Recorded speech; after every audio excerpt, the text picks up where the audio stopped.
ద్వారకలో శ్రీకృష్ణుడు మరియు జాంబవతికి శంభుడు అనే కుమారుడు జన్మించాడు.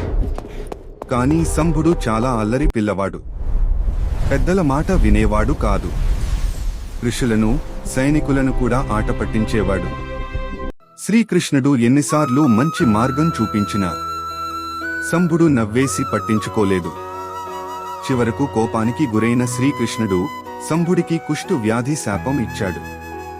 ఆ శాపంతో శంభుడు ఎన్నో సంవత్సరాలు తీవ్రమైన బాధ అనుభవించాడు. ఒకరోజు అతను కటక మహర్షిని కలుసుకుని సహాయం కోరాడు. అప్పుడు మహర్షి ఇలా అన్నాడు: సూర్యదేవుని భక్తితో ప్రార్థించు, నీ శాప విమోచనం అక్కడే ఉంది.